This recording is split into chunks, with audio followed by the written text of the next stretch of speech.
রাজধানীর উত্তরায় র্যাব ১-এর সদর দপ্তরে থাকা গোপন বন্দিশালা বা আয়নাঘর পরিদর্শন করেছে আন্তর্জাতিক অপরাধ ট্রাইব্যুনাল ১-এর একটি প্রতিনিধি দল।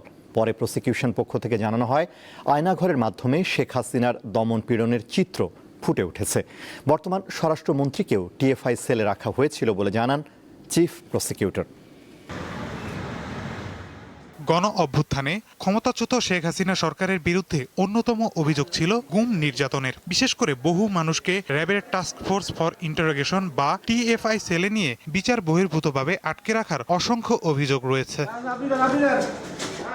টিএফআই সেলে গুম ও নির্যাতনের অভিযোগে বর্তমান ও সাবেক ১২ জন সেনা কর্মকর্তা সহ ১৭ জনের বিরুদ্ধে আন্তর্জাতিক অপরাধ ট্রাইব্যুনালে বিচার চলছে।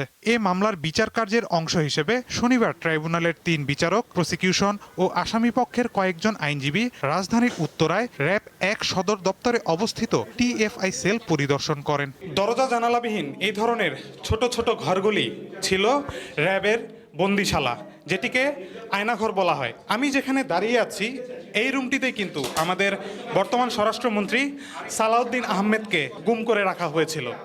আমরা মাননীয় ট্রাইব্যুনালের কাছে আবেদন করেছিলাম যে মাননীয় বিচারপতি মহোদয়গণ আমাদের ফিজিক্যালি এই আয়নাঘর নামক এই যে ঘটনাস্থলটি পরিদর্শন করার জন্য তারা সেই আবেদনটা মঞ্জুর করেছিলেন এবং সেই মোতাবেক আজকে তারা সরজমিনে এসে আমাদের দুই পক্ষ, প্রসিকিউশন এবং আসামি পক্ষ ডিফেন্স, উভয় পক্ষের উপস্থিতিতে তারা সরজমিনে পরিদর্শন করে গেছেন এবং সেখানে আমরা আশা করি যে তারা একটা মেমোরান্ডাম প্রস্তুত করবেন এবং সেটি আমাদের বিচারের পার্ট অফ রেকর্ড হিসেবে গণ্য হবে। সাংবাদিকদের চিফ প্রসিকিউটর আরও বলেন, এসব নির্যাতনে সুপিরিয়র রেসপন্সিবিলিটিতে যারা ছিলেন তাদের প্রত্যেককেই আইনের আওতায় আনা উচিত। তৎকালীন রাষ্ট্র যে একটি ফ্যাসিবাদী রাষ্ট্র ছিল এবং যারা এই রাষ্ট্রটিকে পরিচালনা করেছিলেন তারা যে কতটা ফ্যাসিস্ট ছিলেন, এই আয়নাঘরের মধ্যে দিয়ে তাদের চরিত্র আজকে উন্মোচিত হয়েছে।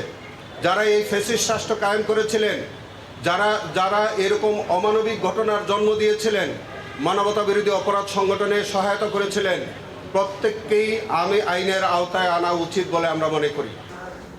পরিদর্শনে আসা আসামি পক্ষের আইনজীবীদের দাবি, সাক্ষীদের বর্ণনার সঙ্গে টিএফআই সেলের কোনো মিল নেই। আগামী শনিবার প্রতিরক্ষা গোয়েন্দা মহাপরিদপ্তর ডিজিএফআই এর গোপন বন্দিশালা বা জেআইসি পরিদর্শন করবেন ট্রাইব্যুনালের বিচারক ও প্রসিকিউশন টিম। মাহিদুর রহমান, দীপ্ত সংবাদ, ঢাকা।